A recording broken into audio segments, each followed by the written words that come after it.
Al-Anfal juga ada ayat yang tentang Allah itu sebaik-baiknya tipu daya gitu, mempunyai tipu daya yang sebaik-baiknya. Nah itu kan menunjukkan kalau Allah itu punya sifat tipu daya.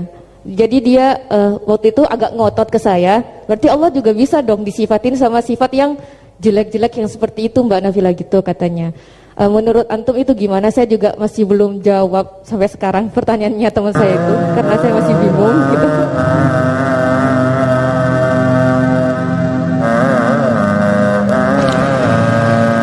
Bismillahirrahmanirrahim. Nahmaduka ya ghafur ya syakur. Mashalli wa sallim barik ala sayyidina maulana Muhammadin wa ala alihi wa sahbihi asfa'in nama ba'd. Itu begini ya kalau dalam ilmu balaghah. Makanya saya ini kan pengajar ya, pengajar fikih juga pengajar balaghah, juga pengajar tasawuf, pengajar mantek. Kalau di pesantren kan memang semua itu diajarkan Pak Fatullah. Ini juga dulu mondok di buyut-buyut saya di Kudus itu, di pondok tertua di Kudus buyut saya. Makanya hormat saya itu bukan karena beliau punya etika, memang aturannya harus hormat gitu. Saya juga harus hormat beliau karena beliau rektor, ya sudahlah saling menghormati. Bapak itu kalau sama penanya itu hormat, ditanya, dia sudah sopan. Jadi kita harus menghormati orang sopan. Yang tanya hormat ke kita karena kita ada alim, kita hormat sama penanya karena orang sopan. Mau tanya itu juga gengsi loh. Masa dokter tanya itu kan ribet kan? Saya kemarin ditawani di Unisula, masuk dikasih dokter honoris causa. Kenapa Gus gak mau? Saya takut kalau masuk neraka. Masa dokter masuk neraka karena saya? Kan ya tidak lucu juga itu. Akhirnya dokter-dokter itu, iya Gus, saya udah pernah kepikiran ya. Akhirnya mereka terus mau udah takwa. Udah Gus, kita harus takwa, kan malu dokter kok masuk neraka. Oh begini jawabnya ya. Semua ilmu itu harus kita pelajari karena melihat sisi ekstrimnya, sisi buruknya. Ya saya ulang lagi ya. Ilmu itu harus Anda pelajari karena melihat sisi ekstrimnya, sisi buruknya kalau kita tidak tahu. Sehingga dengan cara itu kita tahu secara serius. Misalnya nikah sekali gak sah kategorinya zina. Misalnya. Kenapa anak angkat dilarang oleh Islam? Saya ulang, kenapa anak angkat dilarang oleh Islam? Kalau mau baik saja, tapi gak perlu ada anak angkat. Karena apa? Sekali perempuan ini tadi ditulis misalnya binti Fathul Wahid, binti Bahauddin, itu nanti di KUA itu dikira itu walinya. Padahal hakikatnya tidak walinya. Maka enggak. Nah, ketika ini menikahkan, nikahnya sah enggak? Enggak kan? Karena dinikahkan oleh orang yang hakikatnya tidak walinya, itu satu. Sisi ekstrim kedua adalah ini nyata pernah terjadi. Anak ini kuliah terus pacaran. Ternyata pacaran sama kakak kandungnya.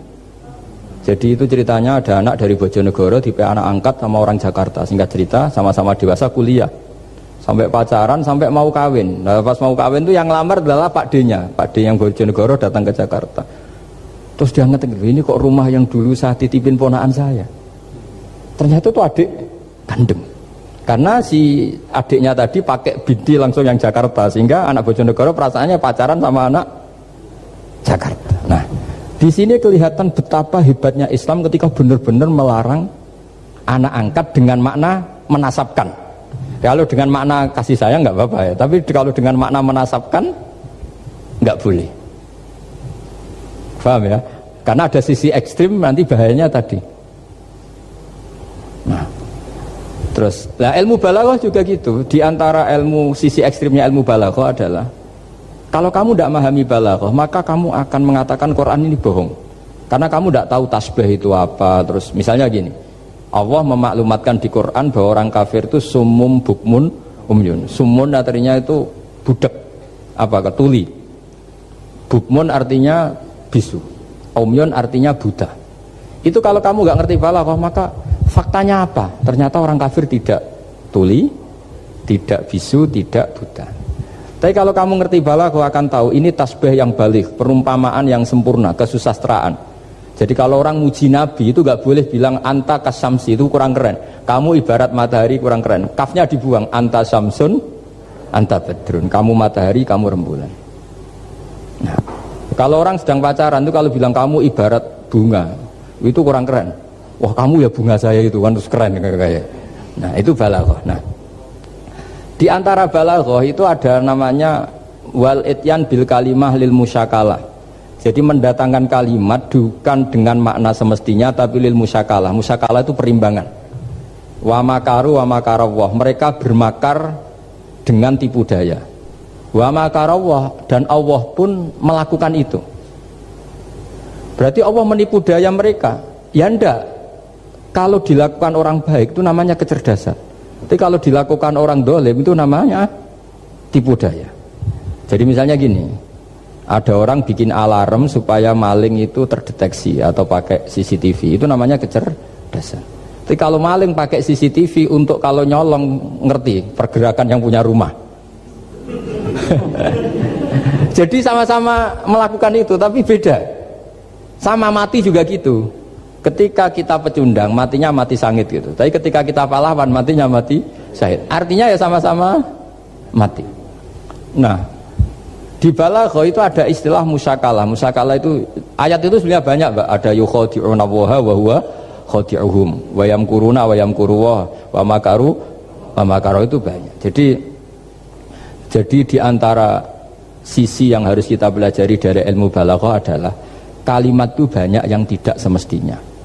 Ya tadi misalnya kita bilang coba kamu jalan dulu. Kalau kita bawa mobil, maksudnya mobil itu jalan, kita duduk, tapi kalimatnya tetap sudah kamu jalan dulu. Mau naik mobil kok dibilang jalan. Jadi berdiri juga gitu. Ya yuhal muddatsir kum fa'anzir. Kum, berdirilah kamu. Berdiri maknanya mengurus sesuatu yang serius. Itu orang Arab bilang berdiri. Sehingga disebut wayuqimuna sholat, dan mereka mendirikan sholat. Apa semua sholat itu bentuknya berdiri? Nah, nuruti cangkem elek kan protes ya?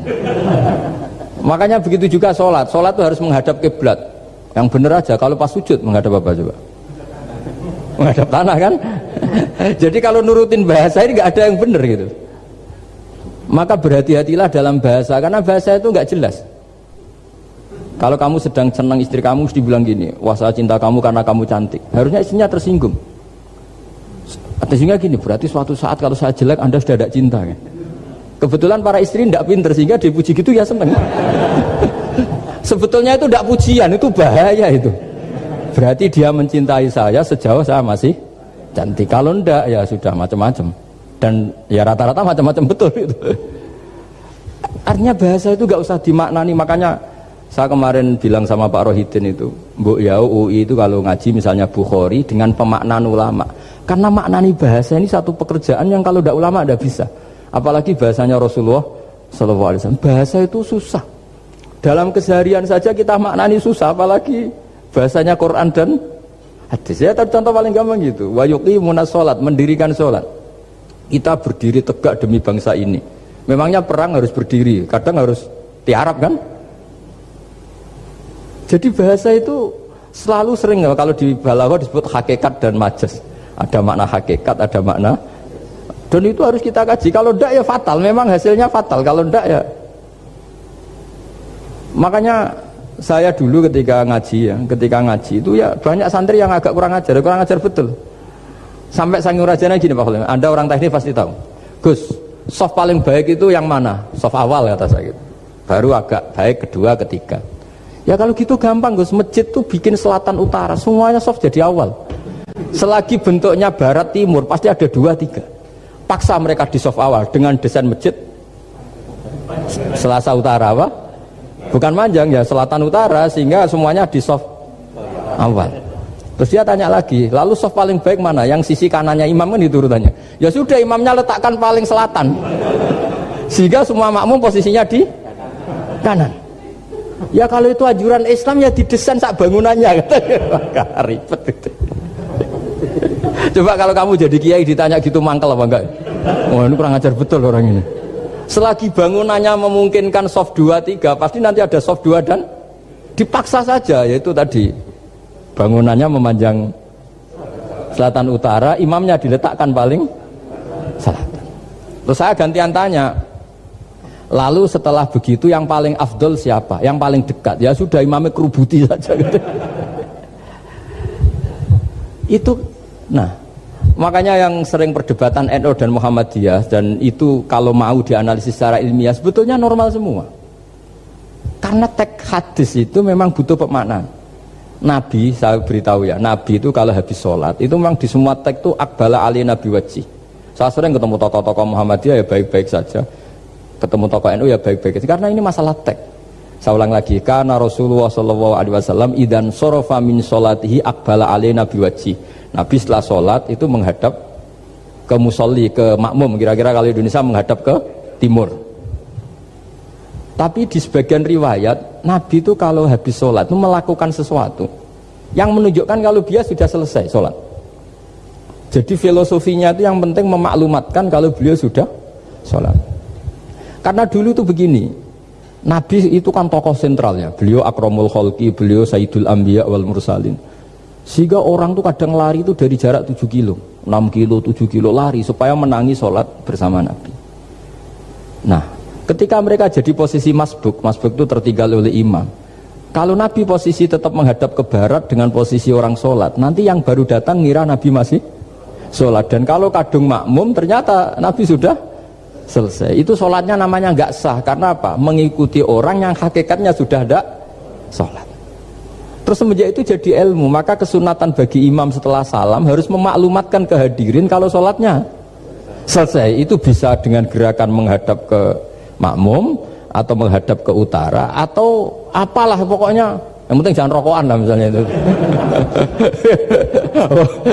Ya pokoknya itu aja disarah-sarah. Ini cerita pendapat ulama, bukan pendapat saya. Jadi segampang itu ulama. Sehingga ya orang-orang yang alim dari kelompok Muhammadiyah yang lihat NU yang begitu ya biasa, yang alim melihat Muhammadiyah gitu ya biasa. Karena kita ini masalah teks. Apa? Masalah teks. Teks itu mesti orang akan memaknai secara proporsional. Saya berkali-kali menyontohkan kemarin ngaji di Ulil Albab. Wa ma min amin illa wa yukhayyalu takhsis. Tidak ada kalimat umum kecuali terbayang khususnya. Enggak boleh kalimat selalu umum. Misalnya saya contoh paling gampang itu tadi. Cung nak melaku jo plengaan itu. Kalau jalan jangan toleh kanan toleh itu. Semua ilmu adab pasti begitu. Tapi kalau di jalan raya tetap enggak melengak. Tapi itu enggak diutarakan oleh orang tua kita karena anak ini pasti paham lah kalau mau nyebrang jalan ya harus. Tapi kalau kita nasihati kan tetap, Cung kalau jalan-jalan jangan lihat kanan, lihat kiri, jangan. Tapi hakikatnya sama. Cung kowe nak sholat sing anteng tuh kan enggak gerak. Wah ya enggak sah lah, kamu enggak rukuk, enggak sujud, anteng aja. Ada ini cerita. Jadi kalimat itu sesuatu yang pemaknanya itu pasti proporsional gitu. Kalau kamu sholat dinasihati gimana? Sing anteng. Ya, sholat kalau anteng sah nggak kira-kira? Nggak sah kan berarti nggak rukuk, nggak sujud kan anteng aja dia. Ya sama, saya berkali-kali nyontohkan istri kamu kalau sedang baik dengan kamu, sudahlah Pak, kamu ingin apa saja tak dukung. Bilangnya apa saja. Tapi kamu jawab, saya ingin poligami. Wah, perkara itu. Padahal bilangnya apa saja. Maksudnya kecuali itu kan gitu. Ya makanya ini cerita lah. Quran itu ada sekian kalimat yang maknanya itu proporsional. Seperti wa makaru. Jadi misalnya gini ya, contoh paling gampang yang populer. Nabi di Gua Thur. Gua Thur itu ya gua Arab ya. Kedalamannya enggak banget dalam. Terus Allah merekayasa itu dengan cara ada laba-laba yang masang jaringnya di situ, terus ada burung dara yang di situ. Itu ya disebut makruh, rekayasa Tuhan. Tapi orang pasti sepakat itu namanya kecerdasan. Karena orang kafir yang mengklaim dirinya cerdas, dirinya terlatih, dirinya ahli mendeteksi musuh, ternyata hanya ditipu seperti itu, nggak tahu. Nah karena ini pekerjaan kesalehan disebut kecerdasan. Apa disebut? Tapi andaikan sebaliknya, nyuwun sewu, ada orang lari dari kejahatan, terus merekayasa seperti itu disebut rekayasa karena bentuknya kejahatan. Jadi ada sesuatu yang sama, tapi ketika dilakukan orang soleh itu baik, karena nanti itu disebut kecerdasan. Kalau dilakukan orang dolim itu buruk, karena itu disebut rekayasa. Ya kira-kira seperti itu. Baik, mohon izin satu lagi Ustaz dari komentar YouTube dari Bapak Kristiano Sulistianto. Gus, bagaimana dengan orang bodoh yang dijadikan sebagai pemimpin? Bagaimana dengan pertanggungjawabannya? Sekian Ustaz. Begini ya, kalau bodoh dengan makna kita ini kan biasa mengkaji Quran ya, terutama kita yang di pesantren, yang dosen VAI atau siapa saja yang nekuni ilmu Quran. Ada sisi manusia itu punya sifat permanen yang oleh Allah disebut wa kanal insanu dzaluman jahula. Manusia itu banget bodohnya kata Allah. Sudah banget bodohnya, banget dolimnya. Sehingga kita bilang bodoh itu sebenarnya bukan ngenyek ya. Ya memang manusia mau tidak mau harus bodoh lah. Teorinya gampang, yang perlu diketahui itu kan banyak. Toh kita harus dititipi ilmu hanya sedikit. Dari yang banyak tahu sedikit itu namanya apa coba? Bodoh kan? Jadi sifat bodoh itu tidak perlu kita hindari banget. Mbok kita sudah alim, sudah alama, sudah apalah, tetap ada saja yang kita tidak tahu kan. Lalu pertanyaannya, gimana kalau orang bodoh itu mimpin? Bodoh apa? Kalau bodoh tentang uang ya bagus. Makanya Nabi pernah ngendikan aksaru ahlil jannah al-bulhu. Nanti penduduk surga terbanyak itu orang-orang bodoh. Misalnya ada rektor, menteri, pejabat, gak pernah korupsi, itu teman-temannya bilang pinter apa bodoh? Teman yang kroni itu bilang apa? Bodoh kan, punya kesempatan, tidak diambil, itu namanya bodoh. Tapi kalau malaikat bilang ini pinter gitu, karena bisa mengendalikan apa? Nafsu. Nah, makanya kalau pertanyaannya gimana hukumnya orang bodoh yang mimpin? Bodoh apa? Kalau bodoh cara mimpin ya memang keliru betul. Wong bodoh cara mimpin kok tetap mimpin. Tapi kalau dia bodoh, nggak tahu caranya korupsi, nggak tahu caranya selingkuh, nggak tahu caranya nggak bener, itu ya pinter itu. Karena Nabi itu yang unik, kadang muji itu aksaru ahlil jannah al-bulhu, masyhur hadis itu. Kebanyakan penduduk surga itu orang-orang bodoh. Sampai Mbah Mun tuh kalau guyon ya lebih guyon timbang jenengan. Kata Mbah Mun gini, aku itu saake suar wargane wong-wong bodoh, saake kenaan malaikat. Kan di surga itu orang akan dikasih sesuai keinginannya. Wong desa-desa itu taunya makan enak kan jadah, terus uduk gitu. Terus bayangkan cantik tuh ya orang ya kayak gitulah, orang desa rodok melek sidik ya cantik, terus bangir sidik ya cantik. Karena surganya memberi yang diinginkan, akhirnya menunya yaitu itu saja. Karena dia kan nggak pernah makan pizza, terus nggak pernah melihat orang cantik Pakistan, Turki, jadi seleranya ya itu. Jadi kata Pak Mun, mulane wong sing pengalaman, jadi kok surgane mewah. Itu kan bayangkan kamar mandi, mungkin ya kamar mandi di kampungnya kan itu udah bagus ini. Ya saya tidak tahu apa betul begitu apa enggak, ini guyon itu. Nah bodoh seperti itu. Jadi kalimat bodoh itu ada bodoh beneran, itu memang bener-bener bodoh. Tapi di beberapa ilmu tasawuf, bodoh itu kadang dipuji, yaitu tadi aktaru ahlil jannah al-bulhu. Kebanyakan penduduk surga itu orang bodoh, ya kayak kita. Kalau kita rektor atau menteri keuangan atau pejabat kok tidak korupsi, itu kata teman-teman KKN kita itu apa namanya? Bodoh kan, ada kesempatan kok nggak dimanfaatkan. Tapi kata orang-orang baik itu pinter. Pemimpin ya gitu Pak Rektor. Jadi saya merasakan jadi kiai, saya itu nggak suka mimpin. Karena sebetulnya takut kalau orang ini tidak mandiri. Semua kok tanya kiai, semua tanya. Ya kadang orang sangat percayanya kiai itu ngasih nama anaknya saja tanya kiai, padahal bisa baca kitab. Kadang ya dia doktor dari Al-Azhar. Ya kamu tuh ngalim kok nama saja tanya kiai, apa memang kamu nggak bisa? Wah biar barokah Gus kalau nama dari jenengan, ribet kan? Ini kan ribet. Akhirnya saya tidak mau, barokahnya tidak mau, itu terus mereka mau memberi nama sendiri. Makanya kata bapak saya itu kalau ono imam masjid wis tuwek ngimami terus itu gak istiqomah hak jenenge, mau digenti. Jadi artinya kalau ada seorang imam masjid tuwek sudah batuk masih ngimami saja.